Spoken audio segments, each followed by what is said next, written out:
Hi friends, welcome to my channel. ఈరోజు మీనాని follow అయిన వ్యక్తి ఎవరు, అసలు అతను మీనాని ఎందుకు ఫాలో అవుతున్నాడు, ఎప్పటి నుంచి ఫాలో అవుతున్నాడు, ఇదంతా ఈరోజు ఈ వీడియోలో చూద్దాం. వీడియోని స్కిప్ చేయకుండా చివరి వరకు చూస్తేనే పూర్తి విషయం అర్థమవుతుంది. ముందుగా మా ఛానల్ని ఖచ్చితంగా సబ్స్క్రైబ్ చేయండి మరియు ఈ వీడియోని లైక్ చేయండి, షేర్ చేయండి, కామెంట్ చేయండి. సంఘటన మొదటి నుంచి చూస్తే, ఈరోజు సత్యం ఉద్యోగం కోసం ఆటోలో స్కూల్ దగ్గరికి వెళ్తాడు. అక్కడికి వెళ్ళగానే సత్యంకి అతని ఫ్రెండ్ రంగారావు కాల్ చేస్తాడు. అప్పుడు సత్యం రంగారావుతో ఇలా అంటాడు, బాలుకి ఈ ఉద్యోగం గురించి చెప్పాను, కానీ వాడికి నేను ఈ ఉద్యోగం చేయడం అస్సలు ఇష్టం లేదు. కానీ ఏం చేస్తాం, వాడు చాలా ఇబ్బందుల్లో ఉన్నాడు. వాడికి ఎలాగైనా సహాయం చేయాలి అని అనుకుంటున్నాను. కాబట్టి ఈ ఉద్యోగం చేయడం తప్పదు అని సత్యం రంగారావుతో చెప్పి స్కూల్ లోపలికి వెళ్తాడు. స్కూల్ లోపలికి వెళ్ళిన సత్యం స్కూల్ ప్రిన్సిపాల్ని కలుస్తాడు. అప్పుడు సత్యం మరియు స్కూల్ ప్రిన్సిపాల్ కాసేపు రంగారావు గొప్పతనం గురించి మాట్లాడుకుంటారు. ఆ తరువాత సత్యం ఈ ఉద్యోగం తనకు ఎంత అవసరమో, ఇంకా తన ఇబ్బందుల గురించి ప్రిన్సిపాల్కి చెప్తాడు. అది విన్న ప్రిన్సిపాల్ సత్యంతో ఇలా అంటాడు, మీలోని ఆత్మవిశ్వాసం మరియు పట్టుదల నాకు చాలా బాగా నచ్చాయి. మీకు ఇక్కడ ఉద్యోగం తప్పకుండా వస్తుంది అని చెప్పి అకౌంటెంట్ పోస్ట్కి రికమెండ్ చేస్తున్నట్టు చెప్తాడు. అది విన్న సత్యం చాలా సంతోషపడతాడు. అంతలోనే ప్రిన్సిపాల్ సత్యంతో, మీరు వారంలో ఒకసారి మాత్రమే ఆఫీస్కి వచ్చి మీ వర్క్ చేసుకుంటే సరిపోతుంది అని చెప్తాడు. అలాగే మీకు జాయినింగ్ డేట్ కూడా త్వరలోనే చెప్తాము అని, అందుకోసం మీ డీటెయిల్స్ అన్నీ ఆఫీస్ రూమ్లో ఇవ్వమని ప్రిన్సిపల్ సత్యంతో చెప్తాడు. అప్పుడు సత్యం వెళ్ళి ఆఫీస్ రూమ్లో తన డీటెయిల్స్ ఇచ్చి అక్కడి నుండి బయలుదేరే సమయానికి అక్కడికి రోహిణి, సుగుణమ్మ మరియు చింటూ అదే స్కూల్కి చింటూ అడ్మిషన్ కోసం వస్తారు. అది అలా ఉండగా సత్యం రంగారావుకి కాల్ చేసి జాబ్ కన్ఫర్మ్ అయ్యిందని చెప్పి చాలా సంతోషపడతాడు. ఆ తరువాత అక్కడి నుండి వెళ్ళిపోతాడు సత్యం. అదే స్కూల్కి అడ్మిషన్ కోసం వచ్చిన సుగుణమ్మ, రోహిణి, చింటూ ఆ స్కూల్ గురించి కాసేపు మాట్లాడుకుంటారు. అలాగే చింటూ వాళ్ళ అమ్మని ఎంత మిస్ అవుతున్నాడో ఆ బాధని సుగుణమ్మకి, రోహిణికి చెప్తాడు. ఇది ఇలా ఉండగా మీనా పూలు కస్టమర్స్కి డెలివరీ చేయడానికి వెళ్తుంది. అలా వెళ్ళే సమయంలో తనని ఎవరో ఫాలో చేస్తున్నారు అని అర్థమవుతుంది. అప్పుడు మీనా చాలా కంగారు పడుతుంది. అతను ఎవరు, నన్ను ఎందుకు ఫాలో చేస్తున్నాడు అని ఆలోచించుకుంటూ స్కూటీపై వెళ్తుంది. అతని నుంచి ఎలాగైనా తప్పించుకోవాలని మీనా చాలా ఫాస్ట్గా స్కూటీని డ్రైవ్ చేస్తుంది. అప్పుడే తనకి విద్యా వాళ్ళ ఇల్లు ఇదే ఏరియాలో ఉంటుందని గుర్తుకు వస్తుంది. అలా స్కూటీపై మీనా విద్యా వాళ్ళ ఇంటికి వెళ్తుంది. మీనా విద్యా వాళ్ళ ఇంటికి వెళ్ళేలోపు రోహిణి అక్కడే ఉంటుంది. రోహిణి మరియు విద్య బాలు దగ్గర కొట్టేసిన ఫోన్ గురించి మాట్లాడుకుంటారు. అప్పుడు రోహిణి విద్యతో, ఈ ఫోన్ అవసరం మనకు అయిపోయింది, ఇక దీన్ని మన దగ్గర ఉంచుకోవటం అంత మంచిది కాదు, దీన్ని చెరువులో ఎంత తొందరగా పడేస్తే అంత మంచిది అని చెప్తుంది. అప్పుడు విద్య రోహిణితో వెటకారంగా, చెరువులో ఎందుకు, గోదావరిలో వేస్తే పాపపు చేతులు తాకినందుకు ఆ ఫోన్కి మోక్షమైనా లభిస్తుంది అని అంటుంది.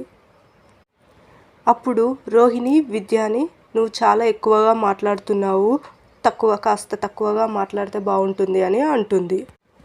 చెప్పింది చెప్పినట్టుగా చెయ్యి, లేకపోతే ఇద్దరం అడ్డంగా బుక్ అయిపోతామని అంటుంది.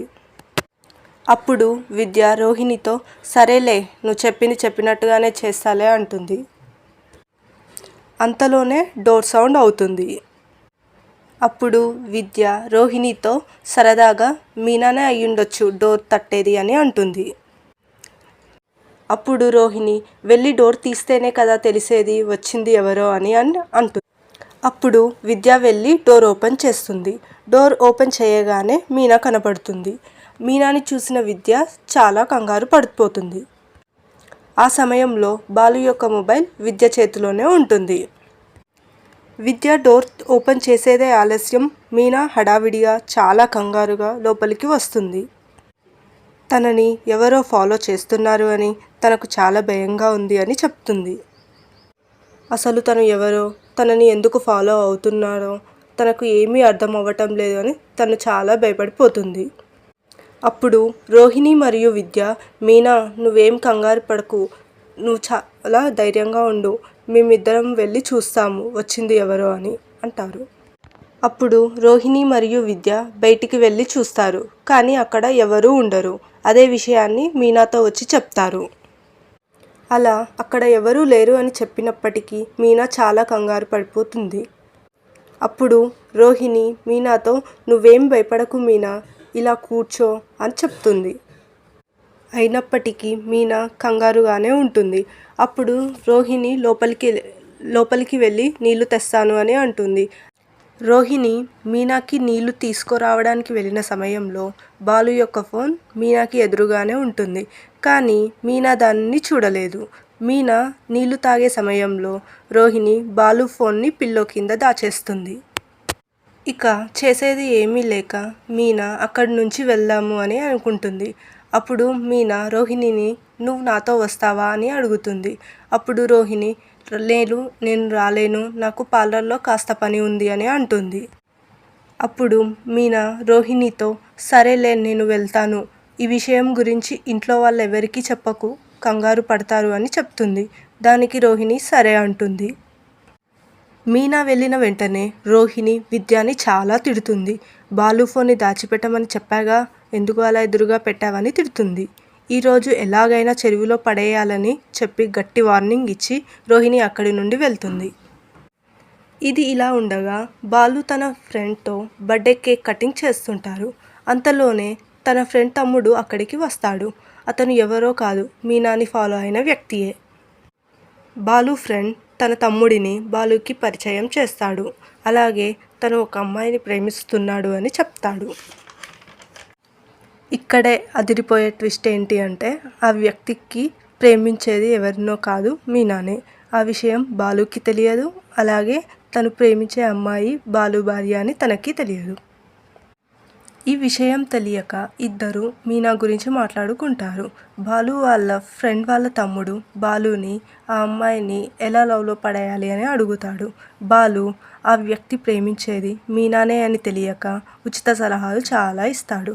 ఆ సలహాలకు ఫిదా అయిన అతను బాలుని తన లవ్ గురువుగా అభివర్ణిస్తుంటాడు. అలాగే మీనాకి నిక్ నేమ్ లక్కీ అని పెడతారు. ఇది ఇలా ఉండగా విద్య రోహిణి చెప్పినట్టుగా బాలు ఫోన్ని చెరువులో పడేయడానికి వెళ్తుంది. అలా వెళ్ళే దారిలో తన చెప్పు తెగిపోతుంది. అక్కడే దగ్గరలో ఉన్న చెప్పులు కుట్టే అతనితో చెప్పులు కుట్టించుకుంటుంది. అలా అక్కడి నుంచి ఆటోలో వెళ్తుంది విద్య. ఆటోలో ఎక్కే సమయంలో బాలు ఫోన్ కింద పడిపోతుంది. దాన్ని చెప్పులు కుట్టే అతను తీసుకొని తన దగ్గర పెట్టుకుంటాడు. ఆ అమ్మాయి తిరిగి వస్తే ఫోన్ ఇవ్వాలని తన భార్యతో అంటుంటాడు. ఇంతలోనే రోహిణి విద్యకి కాల్ చేసి ఫోన్ని చెరువులో పడేశావా అని అడుగుతుంది. అప్పుడు విద్య తడబడుతూ పడేశా అని అబద్ధం చెప్తుంది. అలా అబద్ధం చెప్పింది కానీ విద్య అయితే చాలా టెన్షన్ పడుతుంది ఆ ఫోన్ ఎవరికి దొరికిందో అని. ఇది ఇలా ఉండగా రోహిణి మనోజ్ని కలవడానికి షోరూమ్కి వెళ్తుంది. అప్పుడు అక్కడికి ఒక వర్కర్ బ్లాక్ కలర్ కవర్ తీసుకొని వచ్చి ఇది ఉదయం షోరూమ్ ఓపెన్ చేయకన్నా ముందే షోరూమ్ ముందు పెట్టారు అని చెప్తాడు. అప్పుడు మనోజ్ చాలా ఎగ్జైటింగ్గా ఫీల్ అవుతాడు. అందులో డబ్బు లేదా నగలు ఉండొచ్చేమో అని ఫీల్ అవుతాడు. కానీ మనోజ్ ఆ కవర్ ఓపెన్ చేసి చూడగానే అందులో ఎగ్స్ ఉంటాయి. అవి చూసిన మరొక వర్కర్ ఆ ఎగ్స్ చాలా డేంజర్ అని, వాటిని ముట్టుకోకూడదని అతని పాస్ట్ ఫ్యామిలీ స్టోరీ చెప్తాడు. అది విన్న రోహిణి మరియు మనోజ్ చాలా భయపడిపోతారు. ఎందుకు అంటే ఆ ఎగ్స్ మీద ఉన్న బొమ్మలే వాటికి కారణం. అంతలోనే అక్కడికి మరొక వ్యక్తి వస్తాడు. ఆ ఎగ్స్ని చూసి అతను రోహిణి మరియు మనోజ్ని చాలా భయపట్టించేస్తాడు. మీ బిజినెస్ లాస్ అవుతుందని, మీకు చాలా కష్టాలు ఎదురవుతాయని, ఇలా లేనిపోనివన్నీ వాళ్ళకి చెప్పి ఇంకా భయపెట్టించేస్తుంటాడు. ఈ మాటలు విన్న రోహిణి మరియు మనోజ్ దీనికి పరిష్కారం ఏమీ లేదా అని అడగ్గా అందుకు ఆ వ్యక్తి ఒక స్వామీజీ ఉన్నాడు అని చెప్తాడు. అతని దగ్గరికి తీసుకువెళ్తాను అని కూడా చెప్తాడు. ఇది ఇలా ఉండగా మీనాని ఇంతకుముందు ఫాలో అయిన వ్యక్తి మళ్ళీ ఫాలో అవుతాడు. అతన్ని చూసిన మీనా మళ్ళీ చాలా భయపడిపోతుంది. అతను ఎవరు, ఎందుకు నన్ను ఫాలో చేస్తున్నాడు అని తెగ ఆలోచించేస్తుంది. ఈసారి డైరెక్ట్గా మీనా దగ్గరికి వెళ్ళి మాట్లాడతాడు ఆ వ్యక్తి. తన పేరు ప్రేమ్ అని, తను ఒక సాఫ్ట్వేర్ ఎంప్లాయీ అని మీనాకి చెప్తాడు. అది విన్న మీనా నాకు ఎందుకు నీ డీటెయిల్స్ అన్నీ చెప్తున్నావు అన్నట్టుగా చూస్తుంది. అప్పుడు ప్రేమ్, నేను మిమ్మల్ని ఫస్ట్ టైం గుడిలో చూశాను. ఆ రోజు నాకు హైక్ వచ్చింది. ఇలా మిమ్మల్ని కలిసినప్పుడల్లా నాకు ఏదో ఒక లక్ వస్తుంది అని, మీరు నా అదృష్ట దేవత అని ప్రేమ్ మీనాతో అంటాడు. ఆ మాటలు విన్న మీనా ఎవరిని పడితే వాళ్ళని అదృష్ట దేవత అంటే పిచ్చోళ్ళు అంటారు అని మీనా అక్కడి నుండి తన పేరు అడిగినా చెప్పకుండా వెళ్ళిపోతుంది. అప్పుడు ప్రేమ్ బాలుకి జరిగిందంతా చెప్పి తన సలహాలు తీసుకోవాలని, మీనాని ఎలాగైనా లవ్లో పడేయాలని అనుకుంటాడు. ఈ వీడియో కనుక మీకు నచ్చినట్లయితే లైక్ చేయండి, షేర్ చేయండి, కామెంట్ చేయండి మరియు ఈ ఛానల్ని ఖచ్చితంగా సబ్స్క్రైబ్ చేయండి.